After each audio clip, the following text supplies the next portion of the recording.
బంగారం, బ్యాంకులు, ఇతర ప్రైవేటు సంస్థల్లో ఉన్న విడిపించి కొనబడను. కొమ్మూరి గోల్డ్, ఆంధ్ర మరియు తెలంగాణ. ఏమిటి ఈ 6-7 నెలల కూటమి ప్రభుత్వ పాలన ఎలా ఉందని మీరు అనుకుంటున్నారు? సరైన దిశగానే అడుగులేస్తూ ఉన్నారు. ఉమ్, చేసిన అరాచకాన్ని సరిదిద్దాలి కాబట్టి ఎవరికైనా కొంత టైం పట్టుద్ది. గత పాలనకి ఇప్పుడున్న జరుగుతున్న పాలనకి చాలా వ్యత్యాసం ఉంది. ఒకవైపు ఏంటంటే చేసిన అరాచకాలన్నీ సరిదిద్దుకుంటూ పాలనని గాడిలో పెట్టాలా, ఇచ్చిన హామీలు నెరవేర్చాలి. అందువల్ల ఏంటంటే ఇప్పుడు స్పీడ్ అందుకున్నది. ఉమ్, రేపు జనవరి తర్వాత ఇంకా బాగా స్పీడ్ అందుకుంటుంది. అందువల్ల ఏంటంటే ఒక అరాచకవాదికి, ఒక రాజకీయ పరిణితి చెందిన రాజ్యపాలకుడికి ఉన్న తేడా ప్రజలు గమనిస్తున్నారు. అందువల్ల ఏంటంటే పరిపాలన అనేది అంచనా వేయాలంటే అట్లీస్ట్ ఏ ప్రభుత్వానికైనా ఒక 18 నెలలు సమయం తర్వాత అర్థమవుతుంది మంచి చెడులనేవి. అంటే 18 నెలలు అంటే ఆ అంకె ఏంటి స్పెషల్ అది? అంటే స్పెషల్ ఏం కాదు లలిత్ కుమార్ గారు. సరిదిద్దుకోవాలంటే కాగ్ రిపోర్ట్ ఒకటి బేస్. ఎప్పుడైనా సరే ఉమ్, భారత రాజకీయ చట్రంలో చాలా వ్యవస్థలు ఉంటాయి. ఉమ్, శాసన వ్యవస్థ ఒకటే కాదు, మనకి శాసన వ్యవస్థతో పాటు రాజ్యాంగంలో అనుబంధంగా ఉన్న సంస్థలు చాలా ఉన్నాయి. వాటిల్లో కాగ్ చాలా సిన్సియర్గా ఉంటుంది. కాగ్ రిపోర్టే మనకి అంతిమ రిపోర్టు. తర్వాత మనకి ఇప్పుడు సర్వెంట్స్ అంటాం కదా, పబ్లిక్ సర్వెంట్స్ అంటాం. పబ్లిక్ సర్వెంట్స్ అనేది ఎగ్జిక్యూటివ్ బాడీ. ఈ ఎగ్జిక్యూటివ్ బాడీలో ఐఏఎస్, ఐపీఎస్, ఐఆర్ఎస్, ఐఎస్ఎస్ ఇటువంటి అధికారులు ఒక 27 ఇన్స్టిట్యూషన్లకు సంబంధించినటువంటి సెంట్రల్ గవర్నమెంట్ అధికారులు ఉంటారు. వాళ్ళు శాసన వ్యవస్థ ఏదైతే చేస్తారో వాళ్ళు ఎగ్జిక్యూటివ్ చేస్తారు. అంటే శాసన వ్యవస్థలో ఉన్నటువంటి పాలక వర్గం 5 సంవత్సరాలకు ఒకసారి మారిపోతుంటారు. అది ప్రజా తీర్పు ఉంటుంది. తర్వాత మనకి ఈసీఐ ఉంది, ఇది constitution body, election commission of India. So ఈ కాన్స్టిట్యూషన్ బాడీ ఏంటంటే వాళ్ళ పాత్ర ఎంతవరకు అంటే ప్రజాస్వామ్యహితంగా ఎలక్షన్లు నిర్వహించి ఆ రిపోర్ట్ని రాష్ట్ర గవర్నర్కి సబ్మిట్ చేసి వెళ్ళిపోతారు. వాళ్ళ పని వాళ్ళు చేసుకోపోతారు. రాష్ట్రంలో ఉన్నటువంటి ఆర్థిక వ్యవస్థలు, రాష్ట్రంలో చేసిన అరాచకాలు, రాష్ట్రంలో చేసినటువంటి దోపిడీలు వీటన్నిటినీ డేగ కన్నుతో వాచ్ చేసేది కాగ్. సో ఈ కాగ్ రిపోర్ట్ ఏం చేస్తారంటే ప్రతి డిసెంబర్ 31 కల్లా, డిసెంబర్ మాసం కల్లా కాగ్ రిపోర్ట్లు వస్తాయి. ఎందుకంటే ఆల్ డిపార్ట్మెంట్స్ మీకు జూలై ఎండింగ్ కల్లా రిపోర్ట్ ఇవ్వాలి. అంటే వాళ్ళ డాక్యుమెంటేషన్ సబ్మిట్ చేయాలి ఆల్ డిపార్ట్మెంట్స్. తర్వాత కార్పొరేషన్లు ఉన్న అవి కూడా ఇవ్వాలి. అది కాగ్ చేసే పని. వాళ్ళు ఏం చేస్తున్నారంటే ఎక్కడ అవినీతి జరిగింది, ఎక్కడ దోపిడీ జరిగింది, ఎన్ని అప్పులు ఉన్నాయి, ఏమేం చేశారు అన్ని కడిగి పారేస్తారు. సరే, ఆ కాగ్ రిపోర్ట్ని బేస్ చేసుకొని కేసులు రిజిస్టర్ చేసి శిక్షించాల్సి ఉన్నటువంటి వాడు ఎవడంటే గవర్నర్. అంటే గవర్నరు ఉత్సవ విగ్రహం లాగా తయారైపోయాడు. ఇప్పుడు మీరు ఏ రాష్ట్ర అసెంబ్లీలైనా చూడండి, నా ప్రభుత్వం అంటాడు గవర్నర్, మా ప్రభుత్వం అంటాడు.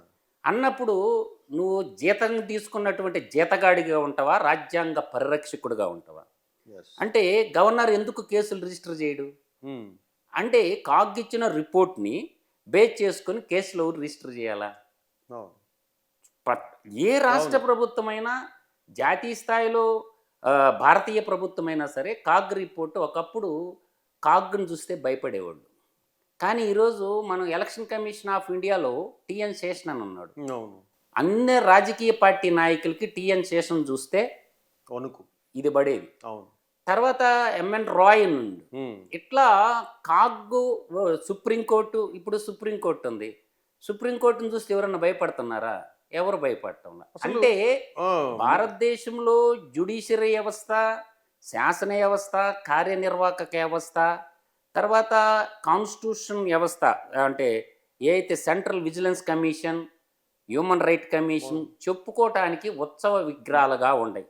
నా దృష్టిలో ఇద్దరే మంత్రులు ఉంటారు. మంత్రి మండలంతా అంబక్. ఒకటి దేశానికి ప్రధానమంత్రి, రాష్ట్రానికి ముఖ్యమంత్రి, ఇద్దరే మంత్రులు ఉంటారు. అంటే వ్యవస్థలన్నీ వ్యవస్థలు చేసేసారు. అవును. ఒకప్పుడు రాజకీయం అంటే ప్రజాసేవ అన్నటువంటి భావన ఉండేది ప్రజల్లో. ఇప్పుడు రాజకీయం అంతా వ్యాపారాత్మకం అయిపోయింది. ఇప్పుడు వ్యాపారస్తులందరూ రాజకీయ నాయకులుగా అవతారం ఎత్తేసి దేశాన్ని లూటీ చేసేస్తారని నేను ప్రగాఢంగా విశ్వసిస్తున్నా. దాంట్లో వాడు ఈడని తేడా లేదు. కాకపోతే ఒకడు పావలా దొంగ, ఒకడు రూ. 10 దొంగ, ఒకడు 75 పైసల దొంగ, ఒకడు రూపాయి దొంగ. ఎట్లయినా మనకు మంచి దొంగ కావాలి. ఆ మంచి దొంగనే అంట్లో అంతే. దొంగతనం తక్కువ Just. ఎవడు చేస్తాడో ఎన్నుకుంటారు. ఎన్నుకుంటా. అవును. అందువల్ల ఏంటంటే ఈ రోజుల్లో దక్షిణ భారతదేశాన్ని, ఉత్తర భారతదేశాన్ని, తర్వాత మనం నార్థరన్ సిస్టర్ స్టేట్స్ని చూస్తే మనకి భౌగోళిక నైసర్గిక పరంగా రకరకాలుగా ఉంటుంది రాజకీయ వ్యవస్థ. ఎప్పుడైతే ఈ ప్రాంతీయ పార్టీలు ఎప్పుడైతే పుట్టినాయో, ప్రాంతీయ పార్టీలు పుట్టిన తర్వాత కులవాదం విజృంభించింది. Yes. అదేవిధంగా జాతీయ పార్టీల్లో కూడా జాతీయ పార్టీలేమో ఒకటేం మతవాదం తీసుకుంది, ఇప్పుడేమో ఇంకోటేం కులవాదం తీసుకుంది. Yes. అంటే వ్యవస్థను నడిపించే వాళ్ళు సక్రంగా లేనప్పుడు ఎవరు ఏం చేయలేదు. అందువల్ల ఏంటంటే వ్యవస్థలు అయిపోతే దుష్టులు, దుర్మార్గులు రాజ్యపాలకులుగా వస్తారు. వాడు చెప్పిందే వేదం అవుతుంది. ఇప్పుడు గడిచిన 5 ఏళ్ళు ఆంధ్రప్రదేశ్ రాష్ట్ర ముఖ్యమంత్రిని తీసుకుంటే వాడు చేయని అరాచకాలు లేవు, చేయని దుర్మార్గాలు లేవు. కానీ ఆ రాష్ట్రంలో రాజ్యాంగానికి కట్టుబడి ఉండాల్సినటువంటి మీరు ఆ మాట అంటున్నారు, అరాచకవాది దుర్మార్గాలని. 40% ఓటింగ్ నాకు వచ్చింది అంటున్నాడు ఆయన. అంటే 40% ప్రజలు. ఒక మాట నేను చెప్తున్నావా, నీ శాతాల గురించి నేను అర్థమెటిక్ లెక్చరర్ని, నాకు అడగాది శాతాల గురించి నువ్వు మాట్లాడేది. ఎందుకంటే ఇదంతా పెద్ద అంబక్కు. ఎట్లా ఉంటుందంటే ఒక రూపాయి ఉన్నోడు ఇంకొక రూపాయి సంపాదిస్తే 100% స్ట్రైక్ రేట్ అంటాం. 100 రూపాయలు 10 రూపాయలు సంపాదిస్తే 10% అంటాం. పర్సంటేజ్ లెక్కెందుకు? ఒక్కొక్క నియోజకవర్గంలో 50,000 నుంచి 90,000 దాకా మెజార్టీలు వచ్చినాయి చాలా నియోజకవర్గాల్లో. ఆల్మోస్ట్ అన్ని నియోజకవర్గాల్లో 50,000 నుంచి 95,000 దాకా మెజార్టీలు వచ్చినాయి. ప్రజా తీర్పు స్పష్టంగా దాన్నే ప్రామాణికంగా తీసుకోవాలి మనం. అది కూడా కాదండి. నేను అనేది ప్రజలు ఎర్రి పుష్పాలు అయితే పాలకుడు ఎలాగైనా ఆడిస్తాడు. అందువల్ల ఒక ఇంట్లో కూర్చొని రాజ్య పరిపాలన చెయ్యొచ్చు అని నిరూపించాడు. ఎడ కేసీఆర్ ఇంట్లో కూర్చొని పరిపాలించాడు, ఆడ ఆయన ఇంట్లో కూర్చొని పరిపాలించాడు. నేను అంటుండేది ఏంటంటే ఈరోజు రాష్ట్రంలో ఉండేటటువంటి అప్పులు ప్రజలు చేశారా, పాలకులు చేశారా? ఈ అప్పులు ఎవరు కట్టాలా? ఇలా ఆంధ్రప్రదేశ్లో మన శ్వేతపత్రం ఇప్పుడున్న కూటమి ముఖ్యమంత్రి చంద్రబాబు నాయుడు గారు రిలీజ్ చేశారు. దాదాపుగా 11 లక్షల కోట్ల అప్పు ఉంది అన్నారు. ఈ అప్పు ఎవడు చేసిండు? ప్రజలు చేశారా? పాలకులు చేశారు. పాలకులే చేశారు. బాధితులు ఎవరు?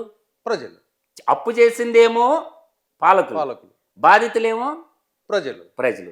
ఇటువంటి సందర్భాలు ఉన్నప్పుడు చెప్పు తీసుకొని ఎవరిని కొట్టాలా నేను అడుగుతుండే డైరెక్ట్గా. అంటే మనకి ఇండియన్ ప్రియాంబుల్ చదువుకోమనండి. జగన్మోహన్ రెడ్డి కలేజా ఉంటే ప్రియాంబుల్ చెప్పమంటుండ నేను.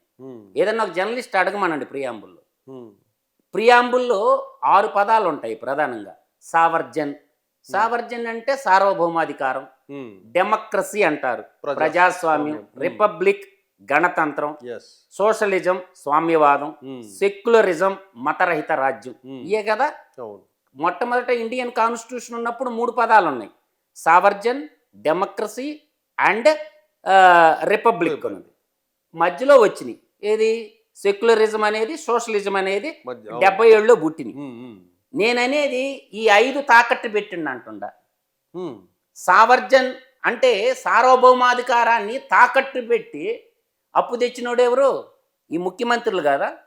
ఎవడిచ్చిండు మీకు ఆ రైట్? ప్రజలకు చెప్పారా? ఏదైనా ఒక అప్పు చేసేటప్పుడు రాష్ట్ర అవసరాల కోసం మేము ఈ అప్పు తెస్తున్నాము అని చెప్పి ఎప్పుడన్నా అసెంబ్లీలో చర్చించారా?